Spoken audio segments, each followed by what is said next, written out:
Jeigu tau patinka ši pasaka, spausk like ir subscribe, kad išgirstum kitas dalis. Mūsų laukia daug staigmenų Helovyno naktį.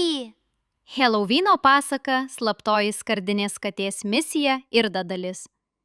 Helovyno nakties pradžia. Miestelyje visi ruošėsi Helovynui.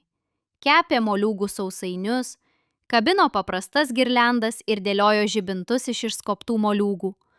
Oras kvepėjo cinamonu ir šokoladu, o kiemuose girdėjosi linksmi balsai.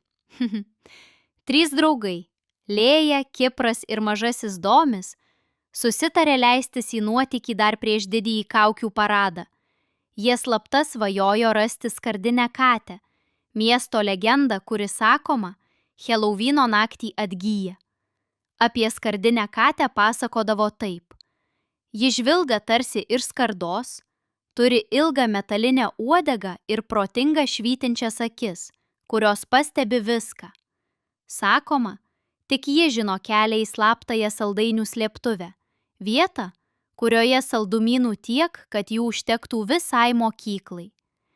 Jei rasim katę ir grįšim su pilnais krepšiais, visi bus nustebę, pasakė Lėja, prisisegusi mažą blizgantį segtuką plaukuose ir pasitaisiusi apsiaustą.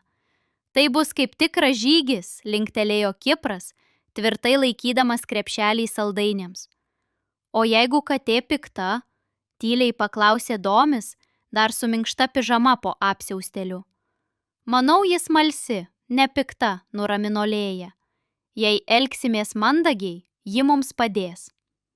Vakare jie patraukė į parką, kur senasis fontanas visada čiurlema tyliai, net kai aplink būdavo daug žmonių. Šį kartą buvo ramu. Keli žibintai švietė gelsvai, medžiai lengvai šlamėjo, o takelis vedė tiesiai pro krūmus. Staiga jie išgirdo. Cink, cink, cink, tarsi į akmenį būtų bakstelėjusi uodega iš metalo. Girdėjot? Sušnabždėjo Kipras. Čia ji? Paklausė Domis ir delne suspaudė mažą saldainį, dovanai jai prireiktų. Draugai praskleidė krūmus ir pamatė. Skardinė katė stovėjo ant tako krašto. Jo žvilgsnis buvo rimtas, bet smalsus, o uodega lėtai judėjo, lyg skaičiuotų sekundės. Labas, tyliai tarė Lėja. Mes ieškom kelio į slaptąją saldainių slėptuvę. Ar parodysi? Katė mirktelėjo viena mėlyna akimi ir palinko į priekį, tarsi kviestų sekti paskui. Draugai apsidairė. Takas įprastai vedė aplink medžius, bet dabar atrodė, kad jis keičiasi. Akmenys sugulė į naują piešinį, primenantį rodyklę. Pamažu, neskubėkim, sušnabždėjo Lėja. Eisim kartu.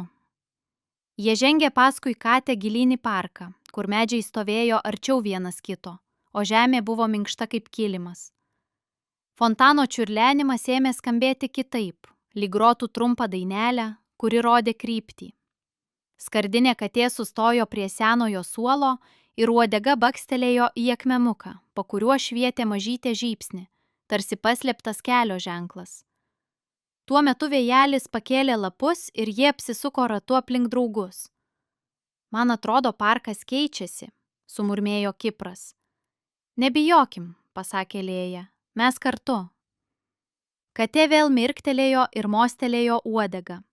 Plykstelėjo tylus bum, be garso, tik tarsi širdis plakstelėjo garsiau.